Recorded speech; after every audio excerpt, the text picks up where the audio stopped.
Mississippi is in a state of emergency due to an ongoing water crisis. City officials say severe flooding over the weekend damaged a water treatment plant, and now up to 180,000 residents have no safe drinking water and no running water.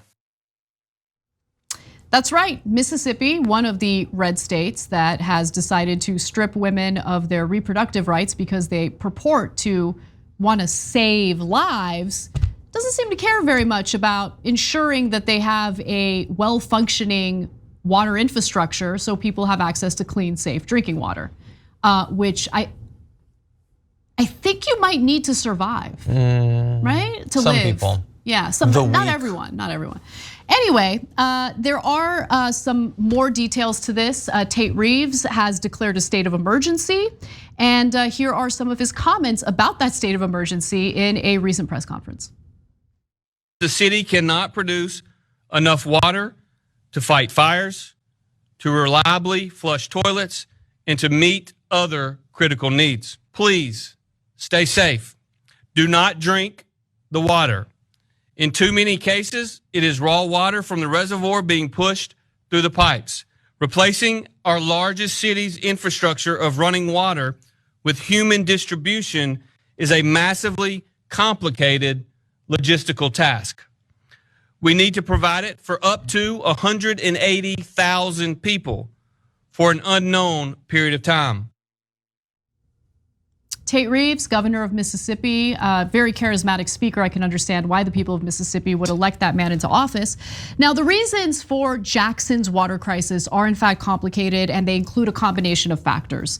But at the heart of it, and make no mistake about this, they underfunded the water infrastructure. It's been around for over 100 years with no improvements, and this is what you can expect when you nickel and dime the people of your state and you focus all of your energies on stripping women of their reproductive rights instead. Now, damage this summer to pumps at the main water treatment facility made failure increasingly likely as the summer progressed, the governor said. And flooding of the Pearl River after heavy rains last week affected treatment processes and therefore the amount of running water the system can provide. Now, homes and businesses have been left with little to no water pressure. Jackson schools switched to virtual learning as a result of all of this, and hospitals, remember hospitals, right about hospitals and schools, they've had to bring in porta potties to deal with this situation because they can't flush the toilet. Yeah. The city was already, even before this emergency, under a boil water notice. That was actually implemented in late July because of the water quality issue. Again, even before this latest emergency. And now Jackson has run out of bottled water. It's just the gift that keeps on giving, you know? So residents of all ages were seen waiting in lines more than a mile long at Hawkins Field Airport for at least 2 hours Tuesday for just one case of bottled water. The event was supposed to span 3 hours, but barely ran 2 as people were eventually turned away when the 700 cases of water ran out. Can we just address that as well though? So each person who showed up would get 1 case of water. They just had 700 cases of water. So 700 people got some help. No, you guys are really nailing it. Good. Yeah.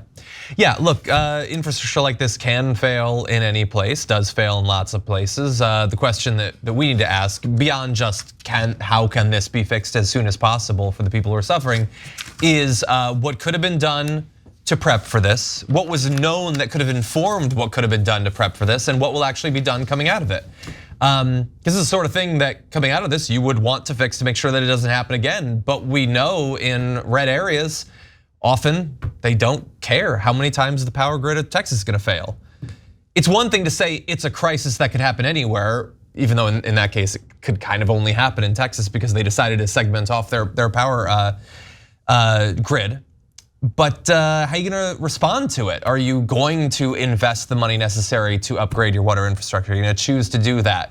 Maybe Tate Reeves will take it really seriously, but I would say that this is kind of how government is supposed to function. It is designed to maintain enough stability that the economic system can be maintained through a combination of deregulation. Politicians are bought off by the corporations, as well as a healthy dose of oppression for the lower classes. Beyond that, it doesn't really matter what happens. If the water goes out, that might eventually affect the rich, but they're gonna be fine for a lot longer than you are. You can be guaranteed of that. And the issue is that every one of these natural disasters is its own unique horror in the present and a prelude to even worse things coming literally every time, I guess, there's a rain season in Mississippi or a fire season in California or it gets cold in Texas. And these are things that are not rare. They happen every year. They're just getting worse every year because the climate is getting more chaotic every year. There's also a racial component to this that I think is important, right? Because the underfunding of the water infrastructure is on purpose. I mean, it's not like they don't know they're doing that. We've never seen that happen in any other part of the country. And it's no surprise that this is happening in Jackson, where the majority of the population is actually African American. Jackson, the state capital, is more than 80% Black or African American, according to census data. 1 in 4 Jackson residents also live in poverty. So we're talking about people of color. We're talking about people who don't have the money to fight back against the treatment that they're dealing with by their state government. For years, residents of the majority Black city have endured everything from service disruptions and recurring boil water advisories to concerns over contaminants like lead and E. coli bacteria, thanks to failures to upgrade Jackson's aging infrastructure. So in this case, we're talking about the local government or the state government that's supposed to provide the money necessary to make improvements to the infrastructure. And then you have the privatized utility model, which is a disaster in places like Texas, as John perfectly mentioned, and also in California, where PG&E has started many disastrous, devastating wildfires with their terrible, out-of-date equipment that they refuse to spend money on to improve and update. And so this is what we're dealing with in the country. And by the way, in California, Gavin Newsom, he bailed out PG&E. In Texas, after hundreds of people died from a winter storm where their energy grid failed because they didn't weatherize it, they didn't want to spend the money to weatherize it. What did Abbott do? Did Abbott change anything? No, they still have a privatized energy grid that's disconnected from the rest of the power grid in this country. I haven't seen much. He changed some things. He started focusing a lot more on trans athletes in high school. Oh, he did okay, start talking more about that. okay. So that was a change. I don't want to be unfair to the guy. Exactly. Let's give credit where credit is due. No, and the issue is that in a lot of these areas, you would think that there would be a strong call from regular people to elect politicians that will finally fix these historic problems. But a lot of these places are heavily gerrymandered, voter suppressed. That's even before the most recent round. And it makes it difficult for people to get the government that they deserve. And honestly, all of those obstacles are definitely true and they're in the way. But think about how these people are just trying to survive. Okay, there are obstacles in the way by their own elected officials. Like obstacles in surviving, not even just changing the system or getting other elected officials elected into office. It's insane.